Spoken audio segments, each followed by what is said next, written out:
reconnaître les classes grammaticales, première partie. Je dois savoir identifier les noms, identifier les déterminants ou identifier les adjectifs dans des phrases. Commençons par identifier les noms dans une phrase. Qu'est-ce qu'un nom? Un nom désigne un être vivant. Chien, sœur, fleur. Un nom peut désigner un lieu, ville, Paris. Un nom peut désigner une chose, table, voiture.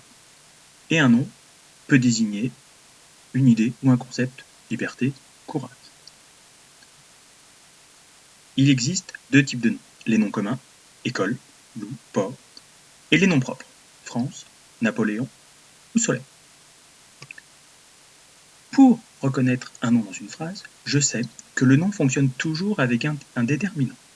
Ainsi, chien, sœur, ville, Paris, table ou voiture vont normalement pouvoir s'identifier dans une phrase en mettant devant chaque mot un déterminant que je connais. Et je prends parmi les plus simples les articles définis ou indéfinis, un, une, des, le, la, les.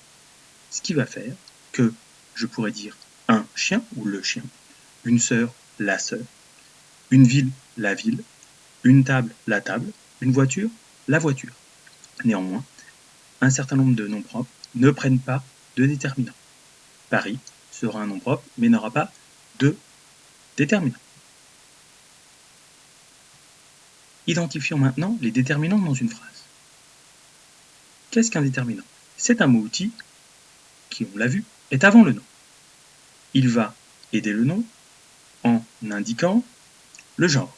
Je pourrais dire un maître, masculin singulier, une maîtresse, féminin singulier. Il peut indiquer aussi le nombre. Un maître, singulier, des maîtres, pluriel. Et il peut donner d'autres indications.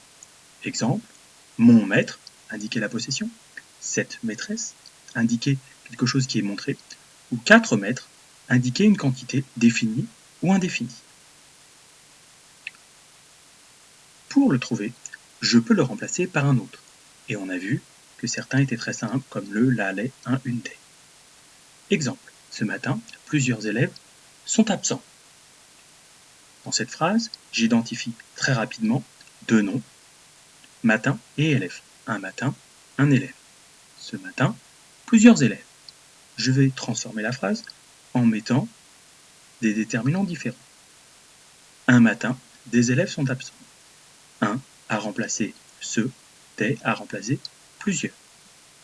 Ainsi, ce est un déterminant démonstratif et plusieurs un déterminant indéfini. Je sais maintenant identifier les adjectifs dans une phrase. Un adjectif est là pour s'ajouter au nom, compléter le nom, apporter une information supplémentaire.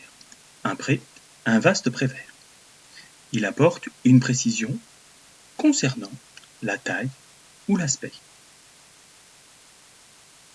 Et il s'accorde en genre et en nom.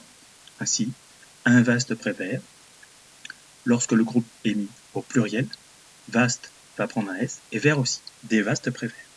Si nous transformons en mettant le nom au féminin pluriel, des prairies, des vastes prairies vertes, les adjectifs vont être en féminin pluriel. Uniquement S pour vaste, ES pour verte. Pour le trouver, je peux, comme pour le déterminant, remplacer par un autre, de même sens si j'en trouve, ou d'un sens simple, comme blanc. Prenons un exemple. Un élève intéressé cherche des solutions diverses. Je cherche, dans cette phrase, les noms, puisque l'adjectif s'ajoute au nom. J'ai trouvé élève, solution, qui ont pour déterminant un et des. Un élève, des solutions. Maintenant, transformons la phrase en essayant de mettre des adjectifs qui pourraient remplacer des mots qui seraient des adjectifs. Un élève lent cherche des solutions rapides. Intéressé est remplacé par lent, qui est un adjectif. Divers est remplacé par rapide, qui est un adjectif aussi, et qui est en plus accordé. Ainsi, intéressé et divers sont des adjectifs.